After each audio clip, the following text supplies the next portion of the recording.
Hey, it's Carolyn Brown here. I'm the co-founder of Career Care Package and the founder of Interview IQ.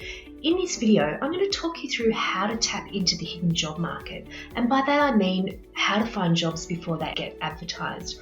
I'm going to give you my 5-step formula that comes from my Straight to Shortlist challenge. In this Straight to Shortlist challenge, I take my clients through a step-by-step process to set them up with networking, to set them up with a LinkedIn profile, and to learn how to get 5 meetings with 5 employers in just 5 weeks.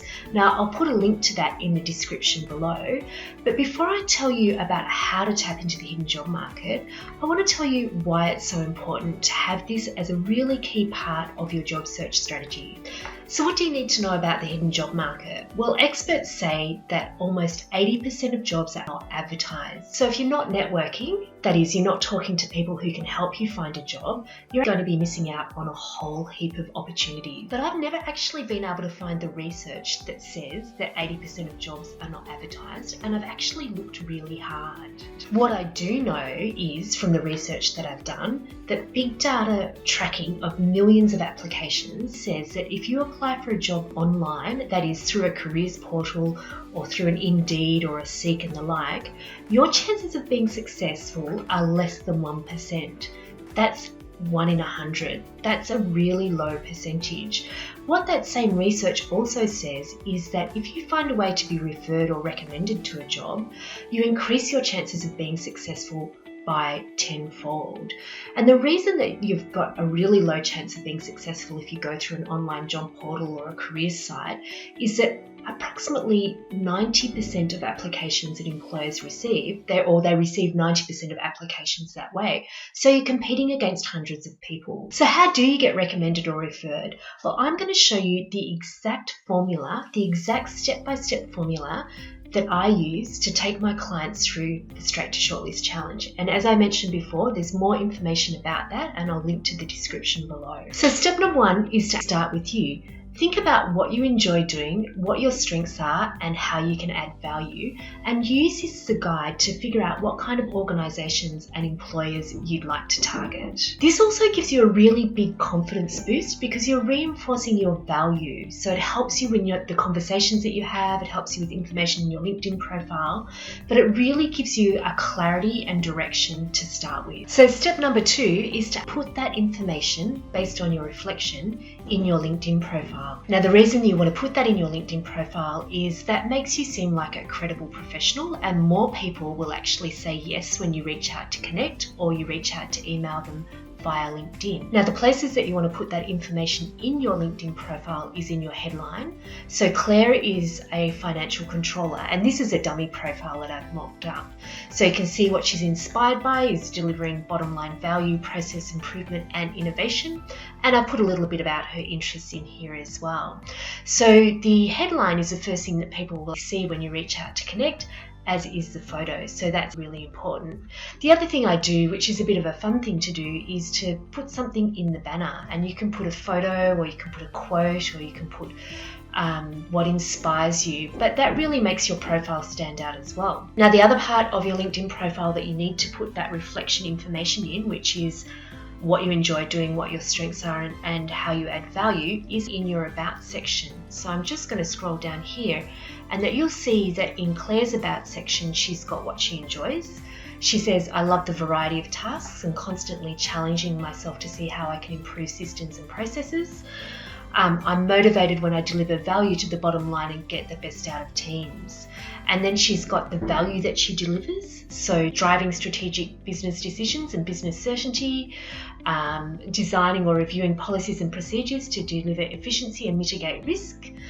And then some of her strengths. I'm always curious about the people dynamics within the business and the optimal way to build and transform teams to drive business growth. So step number 3 is to hop back into LinkedIn to start to do some searches. You know the type of organisations you'd like to work for, you know the type of job you like to do. You want to go and find people who are working in similar sorts of organisations and similar sorts of roles to get their advice. So for example, if I wanted to work as a digital marketer in an exciting tech startup, in Australia one of those companies is Canva. So what I would do would be go to search Canva as a company.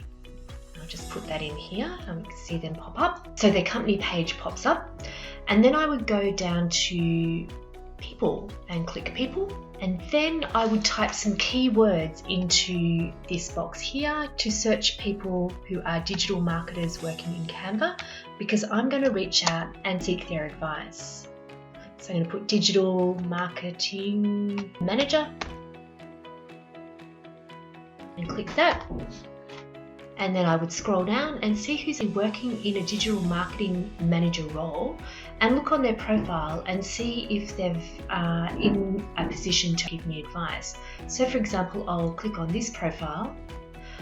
I'll see that she's working as a digital marketer, global performance marketing, and before that she was at Adobe. So she may well be in a great position to give me some advice about working at organizations like Canva, getting into the market, and having those sorts of conversations with her might draw up some leads and give me some good advice and help me to tap into the hidden job market. So somebody like this digital marketer might start to keep an eye out for me for jobs that are around in that organization or jobs that she hears about. So step number 4 is to reach out to the digital marketing manager and send them a brief email. Now you really do need to keep this brief. This one's 107 words, but around 100 words, no more. You need to make them feel that you've picked them especially, and they need to believe that they can answer the question that you're going to ask. So I word these emails in a very specific way, and this is typically what you'd write. Hi X, I found you in my search of digital marketing managers who work at Canva as I'm researching what it is like to work for an exciting tech success story, which is what Canva is. Your jobs at Adobe and now Canva look really interesting, and I thought you would be well placed to give me some advice on what it's like to work for companies like these and how I could position myself as an attractive candidate. So you're telling them why you find them interesting, and you're telling them what you'd like to know from them so they understand the question. You're not making them work or guess emailing them. So it'll be really easy for them to say yes or really easy for them to say no. Then you say, would it be possible for us to catch up for 10 to 15 minutes briefly over Zoom? Insights from someone like you would be immensely valuable, and I'd appreciate any time you could spend. Basically, it's really sincere. It's a really sincere ask, and you're not asking for too much of their time. People often like to be asked what their expertise is or their interest is. Now, when you're reaching out like these, you're reaching out for what we call is an informational interview. You're positioning yourself as somebody who's really curious. And quite often from those meetings, it comes up about what you're looking to do. And you'll find, if you've made the right impression in those meetings, that you'll get an advocate in the job market. So this person might send you some leads, they might refer you to somebody else, or they might think of you when a job comes up in that organization. So step number 5 is to rinse and repeat. Now, every approach that you make needs to be sincere, but it still is a numbers game. And what we've found as part of the Straight to Shortlist challenge is that you get between a 20% to a 50% strike rate. That is, people saying yes to a meeting. So for example, if you've got a 20% strike rate and you want to get 5 meetings, you're going to need to send out 25 emails. If you have a 50% strike rate and you want to get 5 meetings, you're going to have to send out 10 emails. So it's a bit of a numbers game, but the results will be really surprising, and people that have done the Straight to Shortlist challenge have been getting amazing interviews, amazing meetings and amazing job leads with employers that include the National Australia Bank, EY, KPMG, SBS, the ABC. So a really broad spectrum. So if you're interested in the challenge and what it's all about, I'll put a link in the description below and you can sign up and get notified about when the next challenge is coming up. And for more great tips like this and more great ideas, please don't forget to subscribe, hit the bell notification. You can get notified when we post a video, and I'll see you in the next video.